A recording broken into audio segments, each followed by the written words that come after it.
कल्पना कीजिए, आप एक ऐसी जगह पर हैं जहां हर दिन मौत आपका इंतजार कर रही है। आपने अपना सब कुछ खो दिया है, परिवार, आज़ादी, अपनी पहचान। ऐसे में क्या आप जीने की कोई वजह ढूंढ सकते हैं?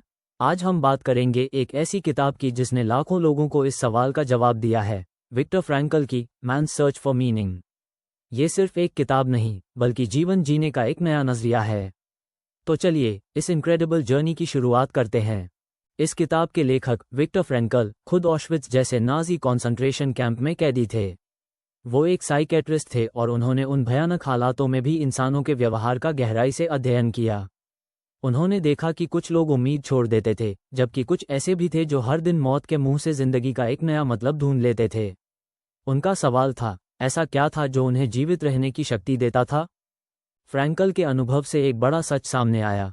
इंसान जीने की कोई भी वजह, वाई हो तो किसी भी कैसे, हाउ को बर्दाश्त कर सकता है। अगर आपके जीवन का कोई उद्देश्य है, कोई अर्थ है, तो आप हर मुश्किल का सामना कर सकते हैं।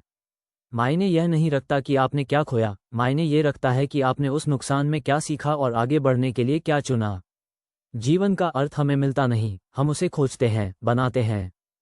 फ्रैंकल ने अपनी थेरेपी, जिसे लोगोथेरेपी कहा जाता है, में जीवन के अर्थ को खोजने के 3 मुख्य तरीके बताए हैं। पहला, किसी काम या मकसद से, जैसे कुछ क्रिएट करना या समाज के लिए कुछ करना।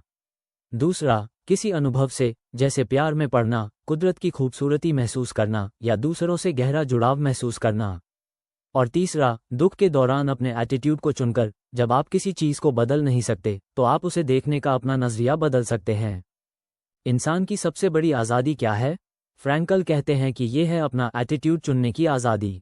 कॉन्सेंट्रेशन कैंप के सबसे भयानक पलों में भी फ्रैंकल ने पाया कि उनके पास एक आज़ादी थी, उन हालातों पर कैसी प्रतिक्रिया देनी है, ये चुनने की आज़ादी। कोई भी इंसान आपकी इस आज़ादी को छीन नहीं सकता। जब आप अपने एटीट्यूड को बदलते हैं, तो आप अपनी दुनिया बदल देते हैं। दुख जिंदगी का एक अटल हिस्सा है। हम सब कभी न कभी दुख का सामना करते हैं, लेकिन फ्रैंकल हमें सिखाते हैं कि दुख का भी एक मतलब हो सकता है। जब हम अपने दुख में कोई अर्थ ढूंढ लेते हैं, तो वो एक त्रासदी से एक ट्रायम्फ में बदल जाता है। ये हमें एक मजबूत इंसान बनाता है और हमें दूसरों की मदद करने की प्रेरणा भी दे सकता है। हर इंसान का एक यूनिक मकसद होता है। जीवन हमसे लगातार सवाल पूछता है और हम अपने रिस्पॉन्सिबल एक्शन से उन सवालों का जवाब देते हैं। हमें अपनी जिम्मेदारियों को समझना चाहिए और अपने यूनिक पर्पस को ढूंढना चाहिए। किसी और के लिए जीना या किसी बड़े उद्देश्य के लिए काम करना हमें सच्चा अर्थ देता है।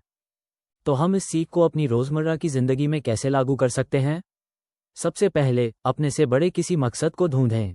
दूसरा, अपने प्रियजनों के साथ गहरे रिश्ते बनाएं और हर पल को अनुभव करें।